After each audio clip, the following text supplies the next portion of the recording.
I mean, Bigfoot's out there with no clothes and no insect repellent all the time. He's gonna get bit. You guys, I have news. I'm sorry I've been away for so long. You know, I'm doing a whole biology degree, science degree, but today in class I learned about something fucking crazy that I think we need to talk about, like, right now. So surely you've all heard about eDNA, environmental DNA, and all the cool stuff that has applications in the cryptozoology world. For example, if we're looking for Bigfoot, every animal sheds skin cells, you know, we're losing hair all the time. I mean, Bigfoot is losing a lot of hair probably. And we're just like pooping and leaving and spitting and crying and bleeding and leaving all this DNA everywhere. All animals are. So any cryptozoology animal in an environment is shedding DNA, and when it rains, it all like trickles down into little pools of water, little creeks, little streams, even little like puddles, ponds, things like that. So eDNA, you just get a little scoop of that beautiful, gorgeous stuff, and you test the DNA inside there, and we can find trace DNA of what animals are in the environment. So we could find Bigfoot that way.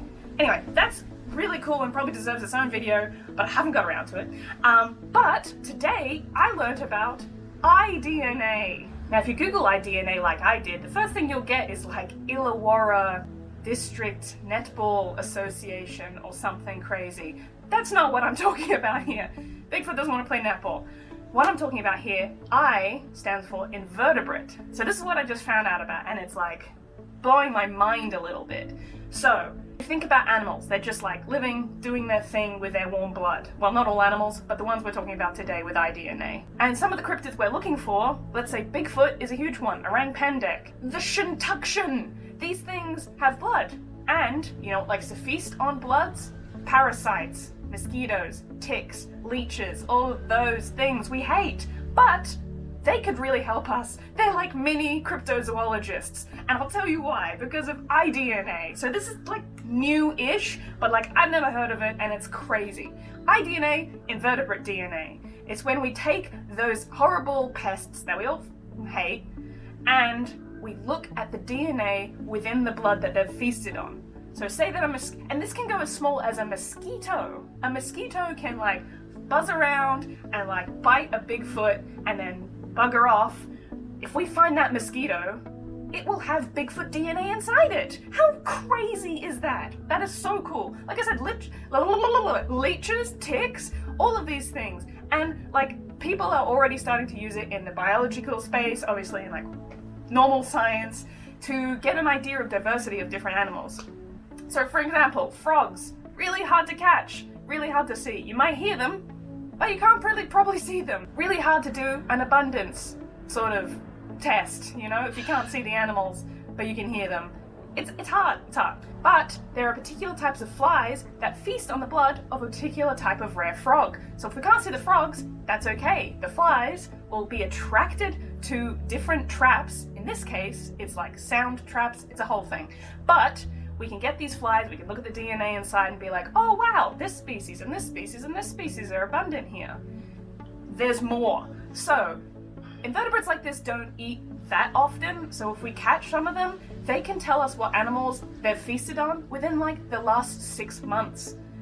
So I'm so excited. So that means if we go into like let's just take I know I'm talking about Bigfoot a lot, and this has applications over like any mammal cryptid, but if we go out and we collect ticks, leeches, things that we know feast on like things like deers, humans, bears, like you may think that like they got all this hair, Bigfoot, so mosquitoes won't bother them, or leeches or whatever won't bother them. Not true.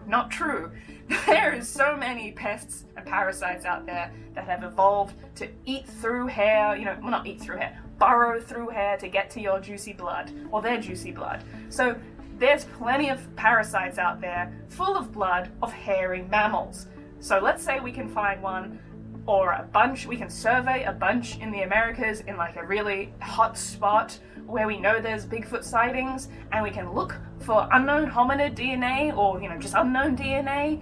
We could find something. We could seriously find something. I mean, Bigfoot's out there with no clothes and no insect repellent all the time. He's gonna get bit. Anyway, this is all just initial thoughts. I'm just gushing to you. I'm just fangirling about this iDNA idea. My mind, I mean, in class I'm like, yes, I am a scientist and I don't believe in mythical animals. And now I talk to you and I'm like, my god, we can find Bigfoot, you guys.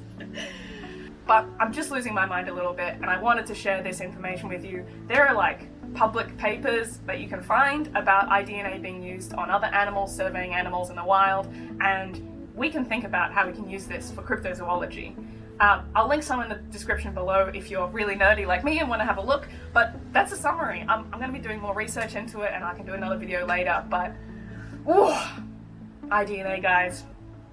Those mosquitoes that you hate, and especially like in Australia, it's been rainy and hot, so we're going to get a lot of mosquitoes this summer, and you know, yowies are gonna suffer and we're just gonna, maybe we'll find them. You just gotta get the right people who know how to take sample DNA from mosquitoes and convince them that you're not crazy and you just want to look to see if there's yowies. Not crazy, just curious. Anyway, I've talked enough. That's all from me. I'm all good. I'm sorry for the delay. I'm just doing a full-time biology degree and loving life with it, as you can imagine, but it's busy. So yeah, hope you enjoyed this video. If you do, please like and subscribe.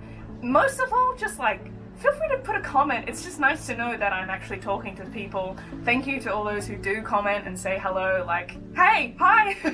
It's really nice. Anyway, I've jabbered enough. I'm hopefully doing more of these videos in future, applying science to cryptozoology. Alright, thank you so much. Bye! I'm so excited. I need to go lie down.